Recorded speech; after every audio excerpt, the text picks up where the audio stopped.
Jelise Mix and the Corona Centennial Huskies extend the winning streak to 12 in a row, 57-39 over a Lynwood team that wants to make things physical and scrappy and non-rhythmic, but obviously you ladies showed your poise, showed your composure, showed your depth and your versatility. Obviously, Big VIII championship on the horizon and in the playoffs, but 17 points for you, so many people contributing.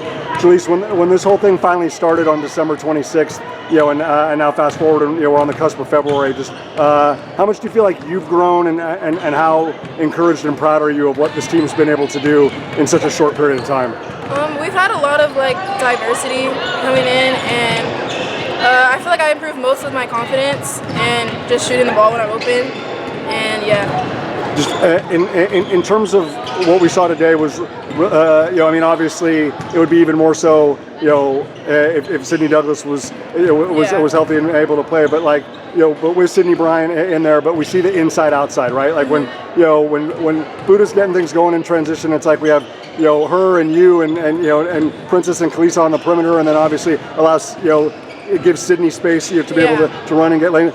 How important has that been for the group, just in terms of the kind of understanding what the identity and what really works for this team, and how significant is that going to be to continue that inside-out versatility in the playoffs? Yeah, we're just trying to figure out how everybody plays. Everybody has their own personality when they play, so I feel like now we're kind of learning how to play with one big and not two.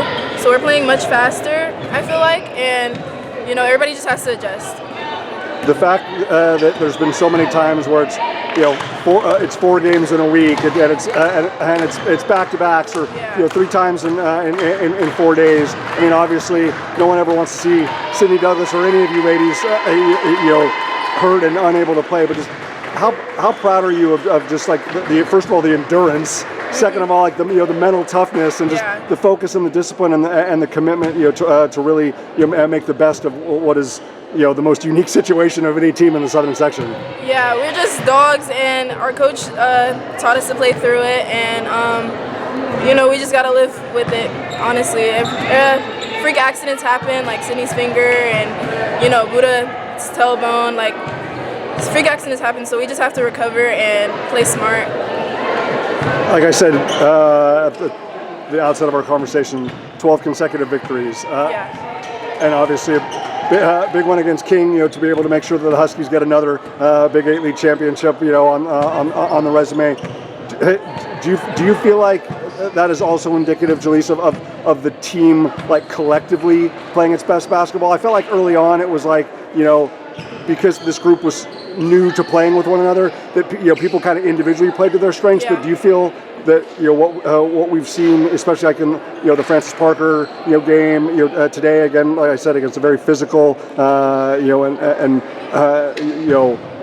just really tough and relentless Lynwood team, do you feel like collectively the group is playing its best right now when it matters most? I think we're starting to. We have our ups and downs. It's hard to play when we have sick players, injured players, so it's hard to come together and still play as hard as we usually do. But I think our chemistry is getting better, and I feel like we're moving the ball way faster and we're getting up the floor way faster, and defensively we're talking way more, so I feel like it's an uphill. Awesome. They're showing they're a big-time perimeter threat, because when you got Jelise Mix knocking down the threes, on any given day, if you and Princess and Kalisa and Buddha are all hitting from the perimeter, this is a team that nobody in the entire state of California is going to want to see in either an open pool player or in a bracket in the playoffs. Jelise, fantastic job today. Congratulations. Thank you.